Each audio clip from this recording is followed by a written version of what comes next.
क्या आपने कभी अपने किसी मर चुके रिश्तेदार की आवाज़ बंद पड़े टीवी से सुनी है?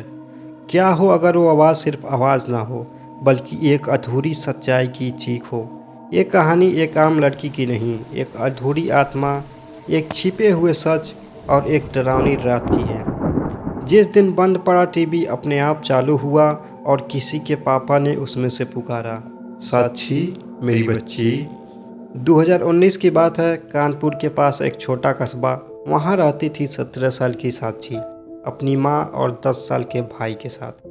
उनके पापा संजय शर्मा भारतीय सेना में थे, बहादुर, ईमानदार और जिंदा नहीं। 6 महीने पहले एक एक्सीडेंट में उनकी मौत हो गई थी, लेकिन उस दिन से इस परिवार की जिंदगी मानो थम गई थी। रोज रात को अर्जुन माँ से एक ही सवाल पूछता, माँ पापा क्या सच में चले गए? और माँ बस चुपचाप आंसू पोंछ लेती। वो रात भी ऐसे ही थी। बाहर तेज बारिश, बिजली कट चुकी थी और घर में एक अजीब सी खामोशी थी।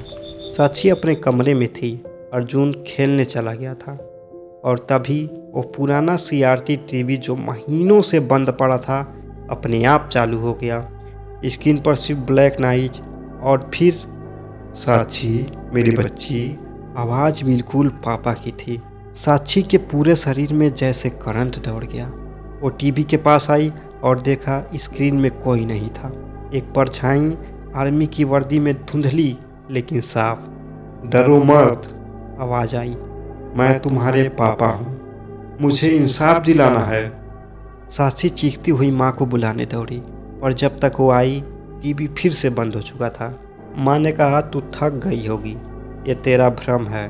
लेकिन अगली सुबह अर्जुन ने कुछ ऐसा कहा जिसने माँ को भी चौंका दिया। कल रात पापा आए थे, मुझे चादर ओढ़ाई और कहा, माँ और दीदी का ध्यान रखना। अब कुछ तो गड़बड़ थी। अब हर रात ठीक 2:23 पर टीवी अपने आप चालू हो जाता। ना कोई चैनल, ना कोई मूवी, सिर्फ एक ही आवाज़, मैं यहाँ हूँ, मेरी बात सुनो।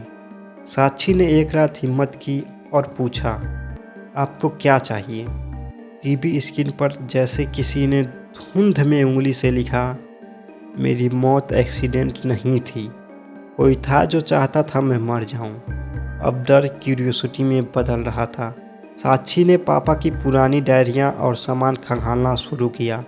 उसे पापा की एक पुरानी आवाज़ रिकॉर्डिंग मिली, एक टेप जिसमें वो कह रहे थे, अगर मुझे कुछ हुआ तो समझना कि मैं अकेला नहीं मरा। साक्षी ने पापा के आर्मी बेस के एक पुराने दोस्त राकेश अंकल से बात की। उन्होंने जो कहा उससे खून ठंडा हो गया। संजय को डर था कि उसकी ईमानदारी उसे मार डालेगी। कर्नल विक्रम राठौर, वो नहीं चाहता था कि रिश्वतखोरी की रिपोर्ट हाई कोर्ट पहुंचे।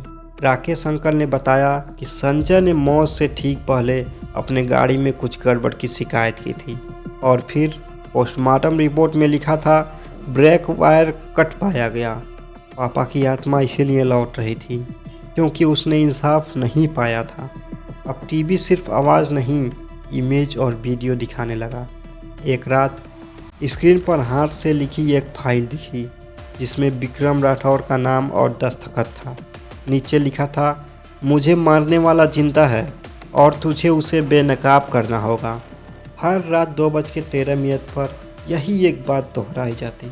साक्षी ने पापा की डायरियों, फाइलों और रिकॉर्डिंग को जोड़कर एक वीडियो बनाया जिसमें वो सबूत, टीवी की फुटेज और अर्जुन की बातें भी थीं।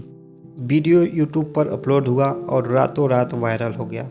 वीडियो इतना वायरल हुआ कि आर्मी इंटेलिजेंस ने दोबारा केस खोला। जांच हुई, सबूतों की पुष्टि हुई। कर्नल विक्रम राठौर को गिरफ्तार किया गया और उसी रात टीवी आखिरी बार ऑन हुआ।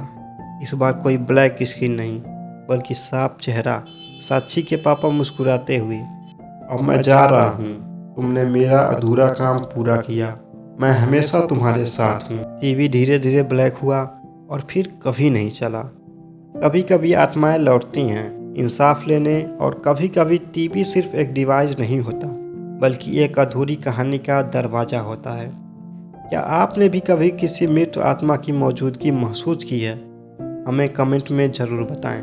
अगर कहानी ने आपको अंदर तक हिला दिया तो लाइक करें, शेयर करें और क्राइम बेदा को सब्सक्राइब करना ना भूलें।